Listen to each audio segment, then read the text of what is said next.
Hello दोस्तों, कैसे हैं आप सभी। मैं उम्मीद करता हूं कि आप सभी स्वस्थ एवं सुरक्षित होंगे और अपने अपने एग्जाम्स के प्रिपरेशन में लगे होंगे। ठीक है। और आप लोगों का प्रिपरेशन और भी बेहतर हो, इसी कड़ी में मैं आज एक वीडियो लेकर आया हूं आप सभी के लिए। इस वीडियो सेशन के अंदर हम लोग MHD 2 बुक को डिस्कस करेंगे। इस बुक का नाम है आधुनिक हिंदी काव्य। ठीक है।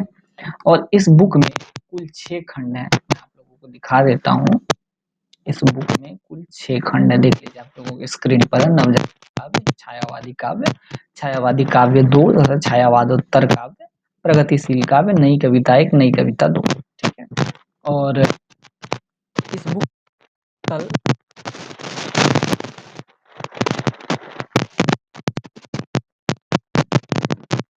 इस पूरे बुक 2 या 3 वीडियो सेशन के अंदर कॉन्सेप्ट के साथ डिस्कस कर पाना असंभव है।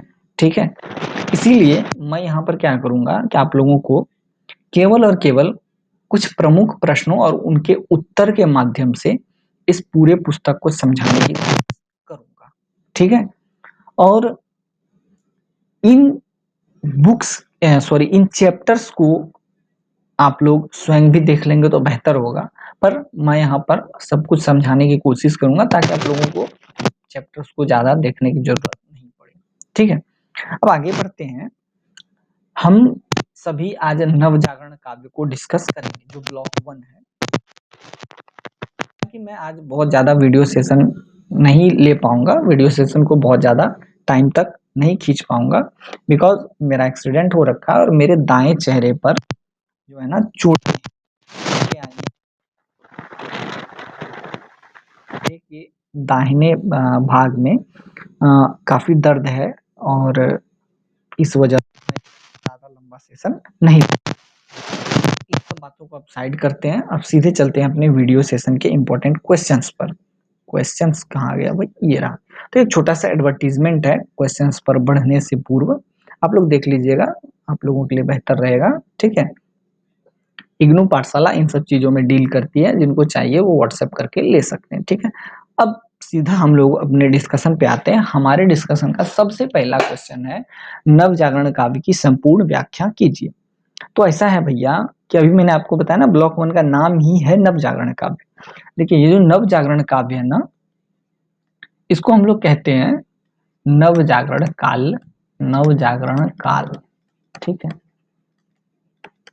उसके बाद अब इसे कह सकते हैं हिंदी उत्थान काल, हम इसे कह सकते हैं। ठीक है। और ऐसा कहा भी जाता है। अब देखिए ऐसा है कि हम इसे नव जागरण कहते क्यों हैं। देखिए नव मतलब होता है नया, जागरण मतलब होता है जगना। ठीक है। तो इस काल में ऐसा क्या हो गया कि हम इसे साहित्य का नव जागरण काल कहते हैं या फिर हिंदी साहित्य का नव जागरण काल कहते हैं। इसके पीछे कुछ बातें हैं, वो मैं अभी आप लोगों को बताने की कोशिश करता हूँ। उससे पहले मैं आप लोगों को एग्जांपल देता हूँ। जैसे आप लोग दिन भर काम करने के बाद रात को थक कर सो जाते हैं और सुबह उठते हैं, तो आप लोग ये पाते हैं कि जो दिन भर काम करने के बाद आप रात को सोए, तो उससे पहले आपका दिमाग लगभग शून्य हो चुका होता है, आप कुछ नया सोचने की स्थिति में नहीं होते हैं। ठीक है। अब जैसे ही सुबह आप उठते हैं, तो उस समय आपका दिमाग बहुत ज्यादा चलता है और आपका दिमाग कुछ नए एक्सपेरिमेंट करने की कोशिश करता है। तो इसका मतलब हो गया कि आप जगे तो आपके दिमाग में नई ऊर्जा आई। तो ठीक इसी प्रकार काव्य में भी हुआ। ठीक है। दरअसल जो नव जागरण काल है, इससे पहले चल रहा था रीति काल। ठीक है। रीति काल आप लोग देख लीजिएगा, अक्षर शब्दों को लिखने में गड़बड़ कर सकता हूँ। तो रीति काल है। ठीक है। रीति काल में क्या था कि कई अलग अलग भाषाओं में कविता, कहानी, काव्यों का लेखन हो रहा था। जैसे कि अवधी भाषा, मागधी भाषा, उसके बाद शुद्ध ब्रज भाषा, इस तरीके से लेखन हो रहे थे। और इन लेखनों को हर कोई नहीं पढ़ सकता था। ठीक है। क्योंकि इनके जो शब्द होते थे वो कुछ ज्यादा ही हार्ड होते थे, कुछ ज्यादा ही क्लिष्ट होते थे, जिसकी वजह से सबके बस की बात नहीं थी इसको पढ़ना। ठीक है। रीतिकालीन कवि में हो गए आप लोग मान के चलिए सूरदास हो गए। ठीक है। उसके बाद आपको तुलसीदास हो गए, ये सब जो इन सबों की जो रचनाएँ हैं ना, शायद अभी भी आप लोग सही से नहीं पढ़ पाएँगे, क्योंकि अगर पढ़ भी लेंगे तो उसको समझ में नहीं पाएँगे। तो वो किसी लगभग मतलब वो बहुत चीज़ों को अपने ओर नहीं खींचती थी, और अधिकतर रीतिकालीन काव्य कविताएँ हमें सिर्फ़ और सिर्फ़ भक्ति पर ही लिखी हुई मिलती है, ठीक है? जैसे सूरदास, तुलसीदास वगैरह जो भी थे, वो सगुण भक्ति धारा के कवि थे। तो इनसे हट करके नव जागरण काल में क्या हुआ कि काव्यों के साथ, रचनाओं के साथ छेड़खानी हुई, नए-नए एक्सपेरिमेंट किए गए और कुछ पॉजिटिव रिस्पॉन्स जो आया, दैट्स व्हाई हम लोग इसी कारण से हम लोग इस काल को हिंदी उत्थान काल, नव जागरण काल कहते हैं, या नव जागरण काव्य का काल कहते हैं, ठीक है? अब देखिए, इसमें क्या है कि जो ये नव जागरण काल की शुरुआत हुई, तो इसके जो सूत्रधार थे, इनकी शुरुआत जो की, वो भारतेंदु हरिश्चंद्र के द्वारा की गई, ठीक है? और इसी वजह से इस काल को हम लोग भारतेंदु युग भी कहते हैं। और जो ये भारतेंदु युग है, लगभग 1857 से 1900 के बीच रहा, ठीक है? या फिर आप मान लीजिए 1850 से 1900 के बीच रहा, ये भी आप कह सकते हैं, क्योंकि 1850 ईस्वी में भारतेंदु हरिश्चंद्र जी का जन्म हो चुका था, ठीक है? अब इतना समझ गए। अब देखिए, ये जो नव जागरण काव्य है, इनकी कुछ विशेषताएँ हैं, वो मैं आप लोगों को बताता हूँ। अच्छा, विशेषताओं को बताने से पूर्व मैं आप लोगों को ये बताता हूँ, आखिर नव जागरण काव्य का इतना इम्पोर्टेंस क्यों है कि हमें ये पढ़ने को मिलता है, ठीक है? दरअसल ऐसा है कि जैसा मैंने आप लोगों को बताया कि पुरानी जो कविताएँ, कहानियाँ थी या काव्य थे, वो उतने अप टू मार्क नहीं थे, या लोगों तक उनकी उतनी ज़्यादा पहुँच नहीं थी। पर जब ब्रिटिश या अंग्रेज लोग भारत आए, तो ये लोग है ना अपने साथ कुछ नए-नए आविष्कार, नए-नए खोजों को लाए। जैसे कि छापे खाने ये लोग लेकर के आए, अंग्रेज लोग। अब चूँकि छापा खाना आ गया था, तो पेज वगैरह भी आसानी से मिल सकता था। तो अब जैसे हम लोग आज लिखते हैं, किस पे लिखते हैं? पेज पे ही तो लिखते हैं। तो जो भी कवि थे, लेखक थे, उन्होंने भी छापे खाने के आविष्कार की वजह से लिखना जो है ना आरंभ किया। और अब ये जो लेखन है ना, ये आम जनमानस तक पहुँच सकता है। जैसे कि आज मैं आप लोगों से बातें कर रहा हूँ, ठीक है? तो ये यूट्यूब प्लेटफ़ॉर्म पर ही बातें कर रहा हूँ, ठीक है? अब इसके अलावा मेरे को कोई और दूसरे प्लेटफ़ॉर्म पे नहीं सुन सकता, जबकि अगर मैं इन्हीं बातों को लिख कर कंपाइल करके मार्केट में बेच दूँ, तो हर कोई उसको पढ़ सकता है। ठीक उसी वजह से छापे खाने के आविष्कार ने इस काल में कुछ क्रांति लाई, और काव्य के क्षेत्र में क्रांति हुई, और लेखन जो है वो ज़्यादा विस्तृत हुआ। पत्र-पत्रिकाओं के प्रसार के माध्यम भी ज़्यादा मतलब आसान हो गए, और इसी वजह से हर रचना, हर लेखन जो है ना, वो आम जनमानस तक पहुँचने लगा। हर कोई लगभग उसको पढ़ सकता था, जो भी शिक्षित था, वो लोग इसको पढ़ सकते थे। दैट्स व्हाई इस काल में क्रांति हुई, और इस क्रांति के सूत्रधार थे भारतेंदु हरिश्चंद्र। अब इस काल के जो काव्य हैं, उनकी कुछ विशेषताएँ हैं, वो मैं आप लोगों को बताता हूँ। जैसे कि इन काल के काव्यों की पहली विशेषता है राष्ट्रीयता की भावना। देखिए, जो जो समय था 1857 से 1900 का, उस समय भारत देश गुलाम था। तो लोगों के मन में इस काल के काव्य ने स्वदेश प्रेम को जगाने का काम किया, स्वाधीनता की भावना लाने का काम किया, और भारतीय संस्कृति के गौरव को भी लोगों को दिखाने का काम किया इस काल के काव्य ने। उसी के साथ सामाजिक सुधार में भी कुछ महत्वपूर्ण योगदान इन काल के काव्यों से हमें देखने को मिलते हैं। जैसे जाति प्रथा के लिए आवाज़ उठाई गई, इस काल के काव्य के माध्यम से। बाल विवाह के लिए आवाज़ उठाई गई, विधवा विवाह के लिए आवाज़ उठाई गई, और अंधविश्वास के खिलाफ भी आवाज़ उठाई गई। आई होप आप लोग इसको समझे होंगे। और आगे दिखाता हूँ मैं आपको। आधुनिकता और पाश्चात्य प्रभाव, लोगों को व्यक्तिवाद, तर्कशीलता और वैज्ञानिक दृष्टिकोण से भी अवगत कराया गया, ठीक है? और चूँकि इन काव्यों की भाषा और शैली जो है ना, वो बहुत ज़्यादा सरल और प्रचलित खड़ी बोली थी, दैट्स व्हाई लोग जो है ना, इसको अच्छे से पढ़ते थे, और पढ़ने से क्या होता था कि इनके मन में बहुत सारी भावनाएँ जगती थी, ठीक है? और इस काल के काव्य की विशेषता ये है कि इस काल के काव्य में प्रबंध और मुक्तक काव्य देखने को मिलते हैं, गीत काव्य, खंड काव्य और नाटक काव्य भी हमें देखने को मिलते हैं। और इस काल के काव्य के विषय थे देशभक्ति, सामाजिक कुरीतियों का विरोध, उसके बाद प्राकृतिक सौंदर्य और मानवतावादी विचार। अब देखिए, इस काल में जो कवि हुए, जिन्होंने बहुत सारी रचनाएँ की, जिसकी वजह से इसे नव जागरण काव्य का काल कहते हैं, तो उन कवियों के नामों की चर्चा मैं यहाँ पर कर रहा हूँ। जैसे कि भारतेंदु हरिश्चंद्र हुए, जिसे इस काल का सूत्रधार माना जाता है। इनकी रचनाएँ हैं भारत दुर्दशा, अंधेर नगरी, प्रेम सरोवर। ठीक उसी प्रकार से मैथिली शरण गुप्त हुए, जिनकी रचनाएँ हैं साकेत, यशोधरा, भारत भारती, उसी तरीके से राम नरेश त्रिपाठी हुए, जिनकी रचनाएं हैं पथिक, मिलन। उसके बाद अयोध्या सिंह उपाध्याय, हरिओंद, इनकी रचनाएं प्रिय प्रवास, वैदेही वनवास। अन्य कवि भी हुए जैसे श्याम सुंदर दास, राय देवी प्रसाद पूर्ण आदि, ये सब हुए।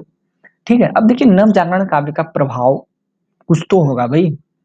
उनकी विशेषताएं तो थी कि सामाजिक कुरीतियों को घटाने का काम कर रहे थे ये काव्य। उसके बाद इसकी विशेषता थी स्वतंत्रता को बढ़ावा दे रहे थे। ठीक है, तो इसी तरीके से नवजागरण काव्य का साहित्यिक प्रभाव भी हमें अभी पढ़ेंगे, और सामाजिक प्रभाव भी पढ़ेंगे, राष्ट्रीय प्रभाव भी पढ़ेंगे। तो ऐसा है कि साहित्यिक प्रभाव में हम ये कह सकते हैं कि चूंकि पहले की जो कविताएं थी या काव्य थे वो रीतिकालीन थे, और उसमें अधिकतर ब्रज, मागधी वगैरह भाषाओं का इस्तेमाल हुआ, तो वो ज्यादा लोग नहीं पढ़ पा रहे थे। अब इस काल में क्या हुआ कि साहित्य में खड़ी बोली का प्रयोग हुआ और लोग इसको आसानी से पढ़ सके। ठीक है, सामाजिक प्रभाव क्या हुआ कि इन काल के काव्यों ने समाज में जागरूकता और सुधार की भावना लाई। ठीक है, राष्ट्रीय प्रभाव ये हुआ कि स्वतंत्रता संग्राम को वैचारिक समर्थन मिला।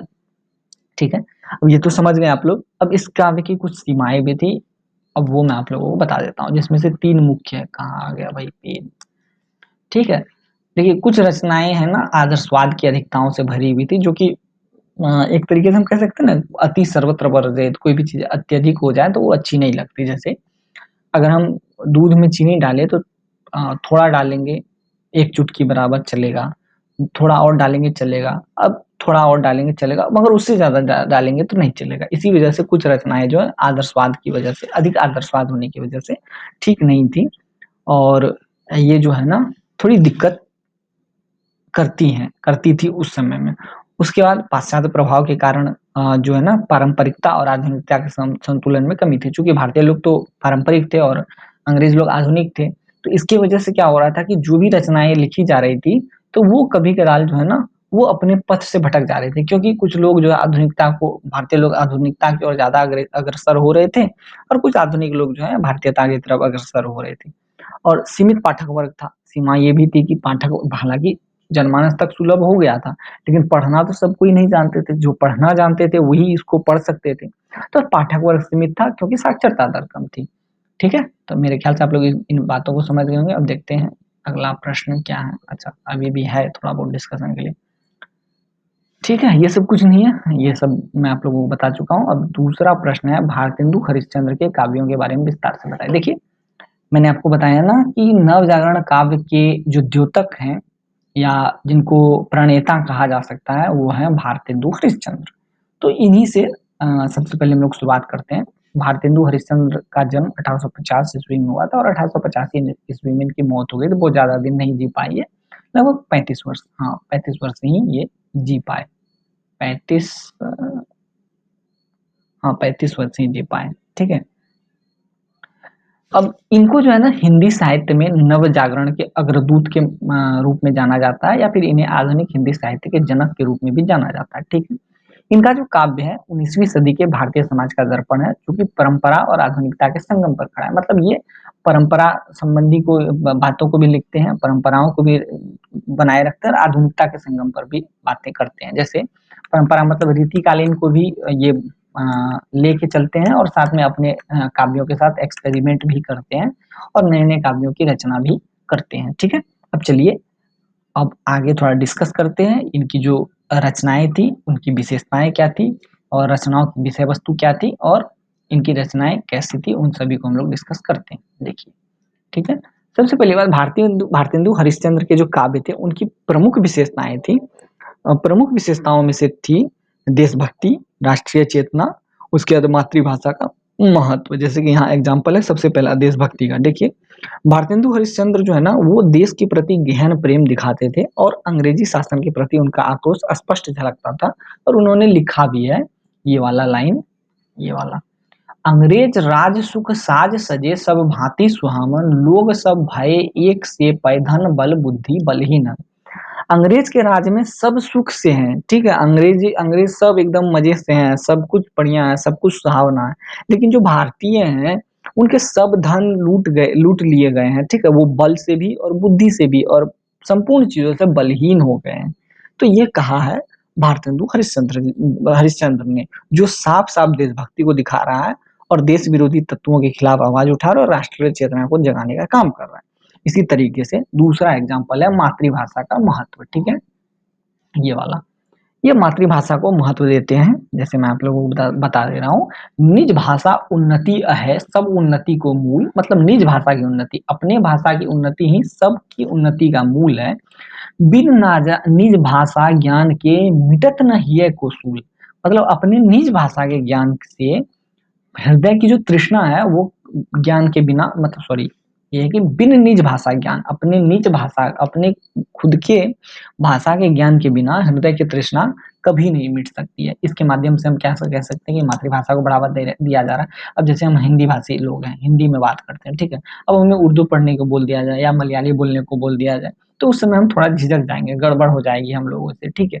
इसीलिए पहले हमें अपने निज भाषा को जानना चाहिए, उसके बाद हम किसी और भी भाषा को जान सकते हैं। तो इस तरीके से हम कह सकते हैं कि यहाँ पर मातृभाषा की उन्नति को भी भारतेंदु हरिश्चंद्र ने दिखाने की कोशिश की है, ठीक है। अब अगला जो है वो है समाज सुधार की भावना। तो इन्होंने अपनी कविताओं में सामाजिक कुरीतियों जैसे छुआछूत, अनमोल विवाह, विधवा विवाह निषेध, तो ये सब जो है इस पर तीखे प्रहार जो है ना भारतेंदु हरिश्चंद्र ने किए हैं। जैसे यहाँ पर विधवाओं की दुर्दशा पर उन्होंने कहा है, कुल की कहानी कही के कहाँ कर ही बात करी है बात, विधवा बेचारी जन्मी सब बई भई बिगड़ात। देखिए, कुल की कहानी कही के कहाँ करी है बात, ये ऐसा है ना कि उस समय में समाज में विधवा को कुल का कलंक माना जाता था। कहा जाता था कि जब भी विधवा का जन्म होता है, मतलब विधवा मतलब ये नहीं कि पेट से जन्म ले, बल्कि विधवा मतलब जिसके पति मर गए हो, तो जैसे ही पति मरते हैं तो उसकी वजह से क्या होता है कि कुल जो है उस पर कलंक लग जाता है और सब कुछ बिगड़ जाता है, कुछ भी अच्छा नहीं रहता है, ठीक। उसी तरीके से इन्होंने सामाजिक भेदभाव पर भी प्रहार किया, जिसमें वो कहते हैं कि जाति जाति में जो भेद है सो भेद है बड़ा भारी, जाति जाति में जितने भेद हैं वो सब पे भारी है, ठीक है। सभी भेदों में सबसे भारी है, ठीक है। एक ही परमेश्वर है, एक ही है सब नारी, एक ही भगवान है और एक ही है सभी नारी, ठीक है। तो इस तरीके से भारतेंदु हरिश्चंद्र ने समाज सुधार की भावना को प्रेरित करने का काम अपने कविताओं कहानियों के माध्यम से किया, ठीक है। और इनकी कविताओं की विशेषता ये रही या इनके काव्यों की विशेषता ये रही कि इसमें हास्य व्यंग भी हमें देखने को मिलते हैं। चलिए मैं आप लोगों को भी एग्जाम्पल दिखाता हूँ। जैसे अंधेर नगरी चौपट राजा, टके शेर भाजी टके शेर खाजा, ये एक नाटक है और इस नाटक का भाग मैं रह चुका हूँ। अपने बचपन में जब मैं स्कूल में था तो मैं ये नाटक में भाग ले चुका हूँ, ठीक है। इसमें है ना एक शासन तंत्र पर व्यंग है, ठीक है। ये पूरा का पूरा नाटक है जिसको आप लोग पढ़ेंगे तभी समझ पाएंगे, तभी समझ में आएगा कि न्याय और व्यवस्था पूरी तरह कैसे उस समय चौपट थी और उसी पर इन्होंने व्यंग किया था और लोगों को जागरूक करने का प्रयास किया था। उसी तरीके से इनके काव्य की विशेषता है प्रकृति का सजीव चित्रण, जैसे कि बूंदनी परत है झर झर छप छप छप तर तर, मेघ बरसत काले काले झूमत सब दल डाले, ठीक है। इस तरीके से इन्होंने प्रकृति का बहुत अच्छा चित्रण किया है, साथ में इनके मन में भक्ति भावना भी थी, ठीक है। अब वो मैं आप लोगों को दिखा देता हूँ। देखिए, भक्ति भावना जो है ना, इनकी जो भक्ति भावना थी रीति काल की श्रृंगारता से मुक्त थी और लोक कल्याण की भावना से युक्त थी। चूंकि रीति काल में क्या था कि सभी लोग एकदम भक्ति में डूबे रहते थे, सब अपनी अपनी भक्ति करते थे। जैसे कि सूरदास जी अपने कृष्ण की भक्ति में लीन रहते थे, वो दूसरों के बारे में नहीं सोचते थे। जैसे तुलसीदास जी ने जो भी लिखा वो केवल अपने बारे में सोच करके लिखा, ठीक है, लेकिन ये लोक कल्याण के लिए लिखते थे। अब मैं आप लोगों को एग्जाम्पल से दिखाता हूँ। ये है एग्जाम्पल, मोहन मुख चंद बिनु सखी रैन कटत नाही, ज्यों कुम्हलावत फूल बिनु सूरज की छाही। तो ये इन्होंने लिखा है, ठीक है। अब चलिए भारतेंदु हरिश्चंद्र की कुछ प्रमुख काव्य कृतियों की चर्चा करें। जैसे इन्होंने प्रेम मल्लिका लिखी जो कि एक काव्य संग्रह था और भक्ति और श्रृंगार रस की कविताएं थी, ब्रजभाषा का माधुर्य था, अभिव्यक्ति थी। उसी तरीके से प्रेम फुलवाड़ी इन्होंने लिखी, ये भी काव्य संग्रह था। प्रेम सरोवर यह भी काव्य संग्रह था, ठीक है। और ये जो है ना बहुत फेमस है, भारत दुर्दशा खंड काव्य था। ये देशभक्ति की अनूठी रचना है और इसमें बहुत सारी बातें जो है वो लिखी गई। अंग्रेजी शासन के शोषण का मार्मिक चित्रण हमें इसमें देखने को मिलता है, ठीक है। उसके बाद फूलों का गुच्छा गीत संग्रह था। उसके बाद होली, मधुकराणन, ये सब काव्य जो है श्रृंगारिक रचना थी। अब देखिए भारतेंदु के काव्य की भाषा शैली, अब इन्होंने किस भाषा शैली का प्रयोग किया, देखिए ब्रज भाषा इनके काव्य की मुख्य भाषा थी। परंतु इन्होंने क्या किया, ब्रज भाषा को बहुत सजीव बनाया, सरल बनाया और प्रवाहमय बनाया ताकि वो आम जनता तक पहुंच सके। साथ ही इन्होंने खड़ी बोली के विकास में भी बहुत ज्यादा अहम योगदान दिया। ठीक है,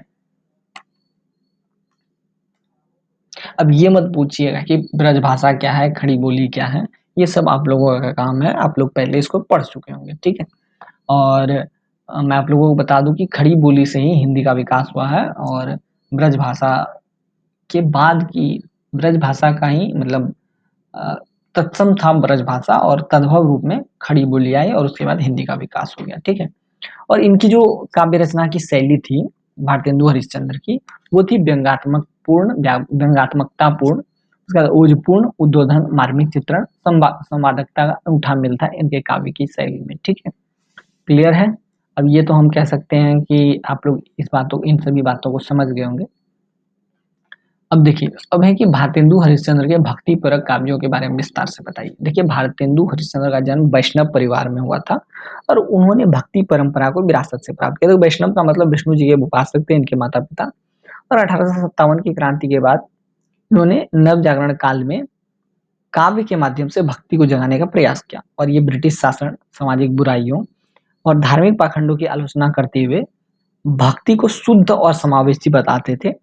और इनके काव्य में सूरदास, तुलसीदास जैसी परंपरा का प्रभाव था, लेकिन इन्होंने आधुनिकता का मिश्रण दे रखा था, जैसा कि मैंने आप लोगों को पहले बताया। ठीक है, कुल मिलाकर इन्होंने 20 से अधिक काव्य संग्रह किए और जिनमें से आधे से अधिक जो है ना भक्ति वाले हैं। ठीक है, क्लियर है। जैसे यहाँ पर कुछ एग्जाम्पल्स दिए गए हैं, जैसे भक्त सर्वस्व भक्ति काव्य था, दोहा चौपाई था, वैष्णव भक्तों की लीला का वर्णन है, उत्तरार्ध भक्तमाल, ठीक है, प्रेम मालिका, वैशाख महामात्य, सॉरी महात्म्य, उसके बाद देवी छद्म लीला। ठीक है, ये इन्होंने लिखी थी। उसके बाद आगे बढ़ते हैं, प्रेम सरोवर इन्होंने लिखी थी। उसके बाद प्रेम माधुरी, रानी छद्म लीला, दान लीला, प्रेम फुलवाड़ी, विनय प्रेम 50। ठीक है, और अन्य भी लिखी इन्होंने, जैसे कार्तिक स्नान, होली, प्रबोधनी, प्रेमाश्रु वर्षण, उसके बाद गीत गोविंदानंद आदि। ठीक है, अब इनके भक्ति परक काव्यों की विशेषता की हम लोग बात करें तो इनकी जो सगुन भक्ति परंपरा का अनुसरण इन्होंने किया था। देखिए, सगुन भक्ति ये वाला इंपॉर्टेंट है। दो तरह की भक्ति शाखा थी, एक है सगुन, दूसरा है निर्गुण। ठीक है, तो देखिए सगुन का मतलब होता है जैसे कि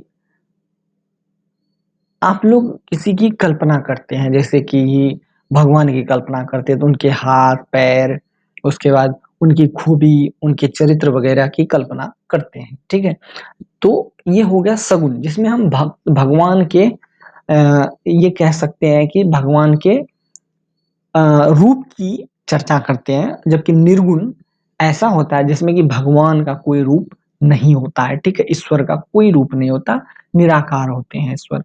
जैसे सगुन भक्ति की बात करें तो तुलसीदास जी, सूरदास जी ने सगुन भक्ति धारा में अपनी रचनाएं की थी। जैसे मैं आपको एग्जांपल देता हूँ, एक सूरदास जी लिखते हैं, मैया मोरी मैं नहीं माखन खायो। ठीक है, मतलब ये कृष्ण के बारे में कहते हैं कि कृष्ण अपने माता से कह रहे हैं कि हे माता, मैंने माखन नहीं खाया। मतलब वो भगवान की एक सजीव कल्पना कर रहे हैं और फिर वो लेखन कर रहे हैं। जबकि निर्गुण भक्ति धारा में भगवान की कोई कल्पना नहीं है। जैसे कि निर्गुण भक्ति धारा के कवि हुए आपको ये क्या कहते हैं, ये क्या नाम था, कबीर जी। ठीक है, कबीरदास जी, क्योंकि इन्होंने भगवान के बारे में कुछ नहीं कहा है, ये बल्कि समाज के बारे में बात करते हैं और निर्गुण भक्ति के बारे में बात करते हैं। मतलब इन्होंने भगवान का कोई चेहरा वगैरह नहीं बनाया, बल्कि समाज के कुरीतियों वगैरह को उजागर करने के लिए और भगवान के निराकार रूप की पूजा ही इन्होंने की। ठीक है, सर ये था, इन्होंने कबीरदास जी ने कहा था, पत्थर पूजे हरि मिले तो मैं पूजू पहाड़। ठीक है, तो इस तरीके से निर्गुण भक्ति। तो कुल मिलाकर के भारतेंदु हरिश्चंद्र ने सगुण भक्ति परंपरा का अनुसरण तो किया, ठीक है, लेकिन इसमें आधुनिकता का मिश्रण भी इन्होंने किया। ठीक है, इन्होंने राधा कृष्ण के प्रेम के बारे में बताया, मिलन विरह का चित्रण भी किया, लेकिन आधुनिकता के मिश्रण के साथ। ठीक है, अब आगे बढ़े, धार्मिक समन्वयवाद। जैसे इन्होंने जो भी रचनाएं की, इसमें इन्होंने प्रयास किया कि विभिन्न धर्मों की एकता का संदेश जाए, रूढ़िवादिता की आलोचना हो। मतलब हिंदू, मुस्लिम, जैन, सिख, इस्लाम सब एक साथ मिलकर रहें, किसी में किसी प्रकार की किसी प्रकार का क्लेश ना हो, कोई कोई आपस में लड़े झगड़े नहीं। लोक संस्कृति का समावेश, मतलब सभी त्योहार और सब कोई एक साथ मिल करके मनाए, जैसे दीपावली, बैसाखी वगैरह, उसके बाद ईद वगैरह, सब कोई एक साथ एक तरीके से त्योहार वगैरह मिल करके मनाए। सामाजिक सुधार का प्रभाव इनकी कविता में देखने को मिलता है। भक्ति के माध्यम से इन्होंने अंधविश्वास को दूर करने का काम किया, बाल विवाह आदि पर प्रहार किया। उसके बाद भावपूर्णता और शुद्धता है इनके काव्यों में। भक्ति में ज्ञान, कर्म या रीति का नहीं, केवल प्रेम का महत्व होता है, ऐसा इन्होंने अपनी कविताओं के माध्यम से बताया। ठीक है। अब देखिए प्रमुख थीम्स क्या थे इनकी भक्तिपरक रचनाओं के। ईश्वर का गुणगान करते थे और उनके सौंदर्य का बखान करते थे। कृष्ण की लीला, बांसुरी की धुन, अंकलेट की झंकार और प्रेम और भक्ति की शुद्धता ये दिखाते थे। प्रेम को हिंसा ईर्ष्या से मुक्त बताया था इन्होंने। धार्मिक एकता की बात करते थे, जैसा कि मैंने ऊपर बताया आपको। उसी प्रकार सामाजिक जागृति की बात करते थे ये भक्ति परक काव्य के माध्यम से, और आध्यात्मिक आनंद की भी बात करते थे। उसी तरीके से भाषा और शैली की बात करें तो एक सेकेंड, क्या हुआ भाई। तो इनकी भाषा जो मुख्यतः ब्रज भाषा थी, सरल और लोक प्रचलित थी, पर इन्होंने आधुनिक शब्दों को भी मिश्रित किया था। और ये क्या करते थे, तो ये तत्सम शब्दों को तद्भव में बदल करके इस्तेमाल करते थे। उर्दू फारसी शब्दों का भी प्रयोग इन्होंने किया, मुहावरे और लोकोक्ति का प्रयोग इन्होंने किया, और क्षेत्रीयता की बोली, जो काशी की बोली थी, उस पर ध्यान इन्होंने ज्यादा दिया था, क्योंकि इनका जन्म जो है काशी में ही हुआ था, जो कि वर्तमान समय में बनारस है। इनके जो काव्य की शैली थी, भक्तिपरक काव्यों की शैली, वो लोक गीतों पर आधारित थी, जैसे खेमटा, परज, चौखड़ा, राग मलार, चौताला, हिंडोला, ठुमरी वगैरह, इन सब पर आधारित इनके काव्य की शैली थी। ठीक है, जिसमें अलंकार, उपमा, रूपक, उत्प्रेक्षा, इन सभी अलंकारों का इस्तेमाल हुआ था। ठीक है। उदाहरण कुछ यहाँ दिया गया है। प्रेम मल्लिका से कीर्तन, जो कि यहाँ लिखा गया है। बोलियों करे नुपुर स्त्रीननी के निकट सदा पल तल माही मन मेरी बिहरये करे, बाज्ये करे बसी धुनी बंसी धुनी पुरी रोम रोम मुख मन मुस्कानी मंद मन ही हास्य करे। इसी तरीके से और भी यहाँ पर उदाहरण दिए गए हैं। कार्तिक स्नान से लिया गया है, कुछ अद्वैतवाद की आलोचना से, धार्मिक समन्वयवाद के लिए कुछ एग्जाम्पल्स यहाँ दिए गए हैं। ठीक है, तो आप लोग इसको समझ गए होंगे। अब देखिए, भारतेंदु के जो भक्ति परक काव्य थे, इसने हिंदी साहित्य में भक्ति को लोक जागृति का माध्यम बनाया, जो कि आगे जो है ना हजारी प्रसाद द्विवेदी युग तक ये प्रभावी रहा। ठीक है, इतना क्लियर है। अब मैं आगे चलता हूं अगले प्रश्न की तरफ। अगला प्रश्न है, भारतेंदु हरिश्चंद्र के श्रृंगार परक काव्यों के बारे में विस्तार से बताएं। देखिए, भारतेंदु हरिश्चंद्र जो है ना, इन्होंने श्रृंगार परक काव्यों की रचना भी की, जिसमें श्रृंगार रस की बाहुलता थी। श्रृंगार रस जो होता है ना, प्रेम का रस होता है। ठीक है, जैसे आप प्रेम की बात सोचते हैं तो आप किसी मतलब अप्सरा के बारे में सोचते हैं तो ये सोचते हैं कि पेड़ एकदम हरे भरे पेड़ हैं, चारों तरफ फूल एकदम अच्छे से खिले हुए हैं, हवाएं चल रही है, तो ये श्रृंगार रस हो गया। ठीक है, तो इनके काम में श्रृंगार रस की प्रधानता थी, और इसी वजह से इन्होंने श्रृंगार परक काव्य भी लिखे, जिसमें कि रीतिकालीन परंपरा तो थी। ठीक है, मतलब रीतिकालीन परंपरा मतलब सूरदास के लेखन का एक छाप तो था, बिहारी के लेखन का छाप था। ठीक है, लेकिन इसमें इन्होंने क्या किया कि थोड़े बहुत चेंजेस किए। ठीक है, और चेंजेस करके इन्होंने काव्य में संयोग और वियोग, मतलब मिलन और विरह, दोनों पक्षों का सुंदर चित्रण किया, जो भावपूर्ण और आलंकारिक शैली में रचे गए थे। ठीक है, क्लियर है। अब देखिए, आगे बढ़ते हैं और डिस्कस करते हैं श्रृंगार परक काव्यों के बारे में।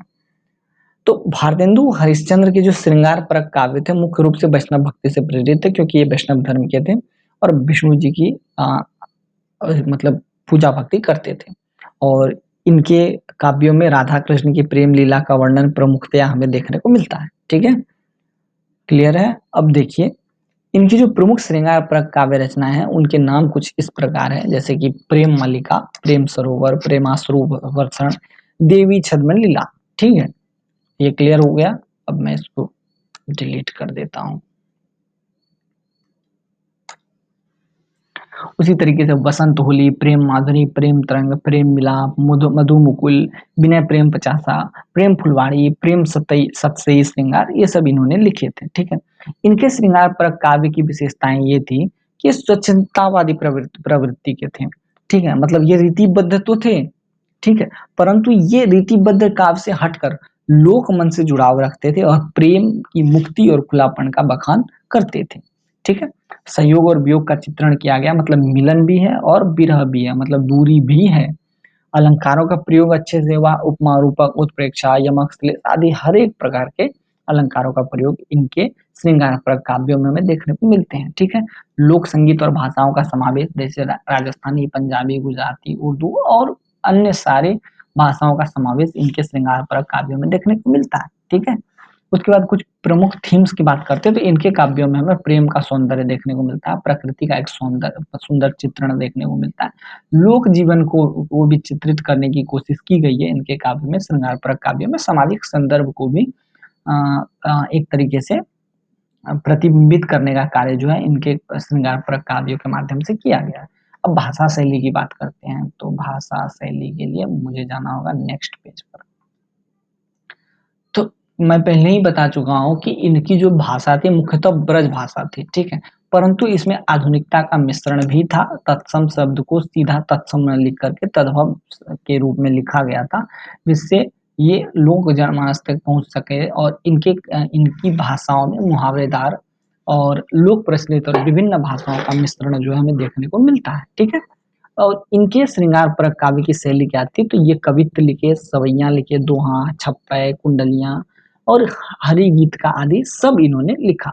उदाहरण यहाँ दिया गया है, प्रेम सरोवर से प्रेम की परिभाषा। ठीक है, प्रेम सरोवर की यह है तीरथ विधि प्रमाण, लोक वेद को प्रथम ही देह तिलांजलि दान। ठीक है, तो ये एग्जाम्पल है, आप लोग एग्जाम्पल देख लीजिएगा। ठीक है, जो भी ऊपर में लिखा गया है वो मतलब इनके जो श्रृंगारप्रक काव्य के थीम थे, तो उसके कुछ एग्जाम्पल्स यहाँ दिए गए हैं। ठीक है,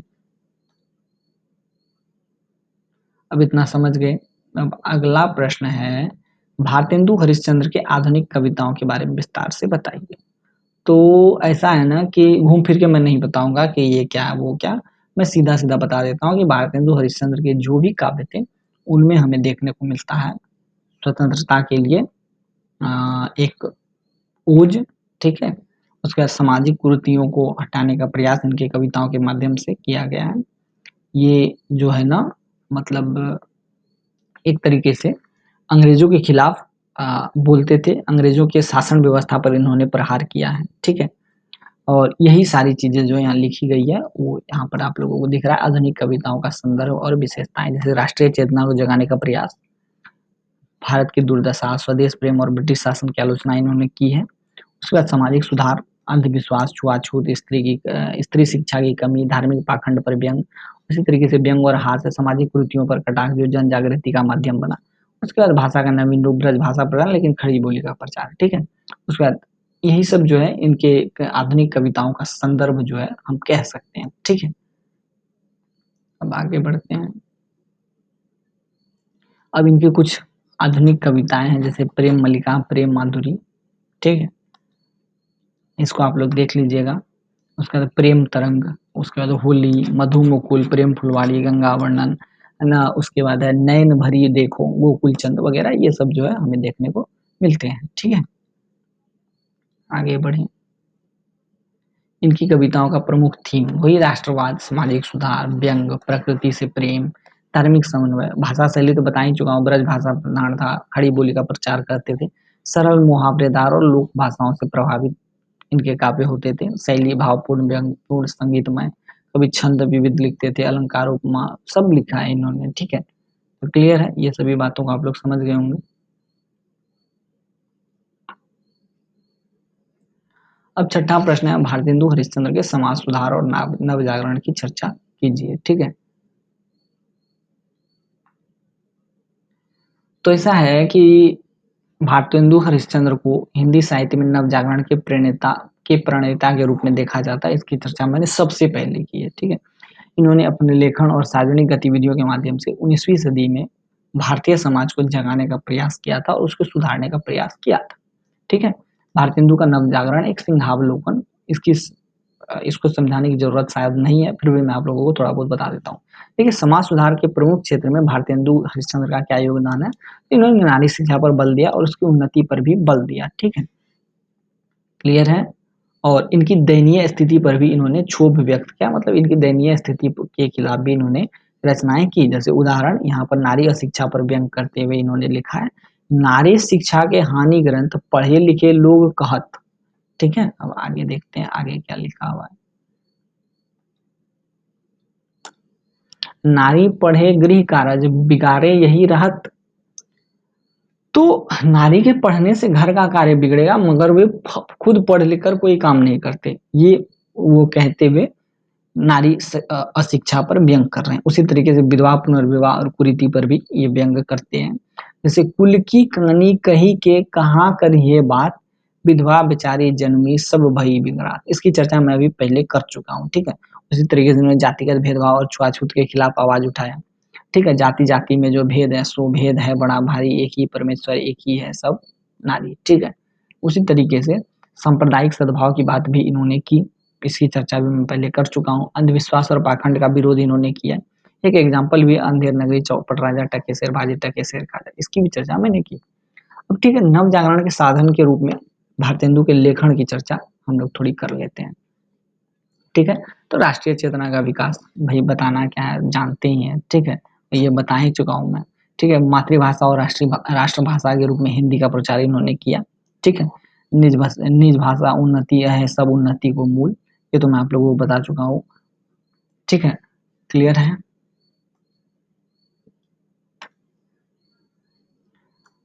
अब है सांस्कृतिक पुनर्जागरण का भी काम इन्होंने किया। ठीक है, तो कुल मिलाकर के हम कह सकते हैं कि भारतेंदु हरिश्चंद्र केवल एक साहित्यकार नहीं थे, बल्कि एक समाज सुधारक भी थे, राष्ट्रभक्त भी थे और सांस्कृतिक नेता भी थे। उन्होंने साहित्य को समाज परिवर्तन का एक हथियार माना और उनका जो लेखन था व्यंग और करुणा दोनों का अनूठा मिश्रण था, जो पाठकों के लिए मनोरंजन का काम भी करता था और साथ साथ उनकी चेतना को झकझोर भी देता था और उनको सोचने पर मजबूर भी कर देता था। और इन्होंने एक ऐसी साहित्यिक और बौद्धिक नींव रखी जिस पर आगे चलकर हजारी प्रसाद द्विवेदी जी आगे बढ़े और उनके साथ ही द्विवेदी युग की शुरुआत हुई। ठीक है, क्लियर है। अब इस प्रकार से आप लोग समझ सकते हैं कि भारतेंदु हरिश्चंद्र ने क्या महत्वपूर्ण योगदान दिए और खास करके नव जागरण काल में क्या महत्वपूर्ण योगदान दिए। कुल मिलाकर के मैं केवल इतना कहना चाहता हूँ, घुमा फिरा के बात सिर्फ 4-5 पॉइंट्स की ही है। एक तो स्वतंत्रता को बढ़ावा, समाज में कुरीतियों का अंत। ठीक है, उसके बाद महिलाओं की खराब स्थिति के खिलाफ प्रहार, उसके बाद आपको कविताओं के माध्यम से देशभक्ति जगाना और कविताओं के माध्यम से लोगों में चेतना का विकास करना और लोगों में एक तरीके से मानवता का विकास करना। ठीक है, व्यक्तिवाद का विकास करना, यही कुल मिलाकर के नव जागरण काल की थीम है। और इसके माध्यम से ही इन सभी काव्य और कविताओं के माध्यम से ही इन सभी लेखकों ने भारतीय लोगों में एक चेतना के विकास का काम किया। आई होप आप लोग इन सभी बातों को समझ गए होंगे। इसमें कुछ नया नहीं है जानने के लायक। ठीक है, तो इसलिए मैंने यहाँ पर कुछ विशेष नहीं बताया। बताने के लिए बहुत सारी चीजें हैं, जैसे रीतिकाल, सगुन निर्गुण तो मैंने आप लोगों को बता ही दिया। उसके बाद ठुमरी, उसके बाद कविता कहानी के जो अलग अलग तरीके होते हैं वो सारी चीजें हैं बताने के लिए, लेकिन फिलहाल इसकी जरूरत आप लोगों को नहीं है। ठीक है, और मेरे ख्याल से आप लोग को इसके बारे में जानकारी होगी, चूंकि आप लोग मास्टर्स के स्टूडेंट वो भी हिंदी के, आप लोगों को जानकारी होगी, तो यहाँ वो बताने के लायक कुछ है नहीं, दैट्स व्हाई मैं यहाँ नहीं बता रहा हूँ। और आज के इस वीडियो सेशन में बस इतना ही रखेंगे। मैं आशा करता हूँ कि वीडियो सेशन आप लोगों को अच्छा लगा होगा और ये जो स्लाइड है ये आप लोगों को मिल जाएगा मेरी तरफ से। थोड़ा सा एक मिनिमम चार्ज लगेगा, उस चार्ज को देने के बाद आप लोग ये वाली स्लाइड ले सकते हैं। और ये जो है ना आपके एग्जाम में बहुत अधिक मेहनत करेगी, क्योंकि ये जो स्लाइड है ना मैंने आप लोगों के लिए PYQ को पढ़ के तैयार किया है, प्रीवियस ईयर क्वेश्चन को पढ़ के तैयार किया है। और मैं अंतिम में आप लोगों को प्रीवियस ईयर क्वेश्चन भी दिखाऊंगा और आप लोगों को बताऊंगा कि इस PDF को पढ़ने के बाद कैसे आप लोग सभी प्रश्नों को हल कर पाते हैं। ठीक है, इन्हीं शब्दों के साथ अभी के लिए बस टाटा बाय बाय दोस्तों, फिर मिलते हैं अगले वीडियो में। उसके बाद हम लोग आगे की चर्चा जारी रखेंगे। ठीक, गुड नाइट।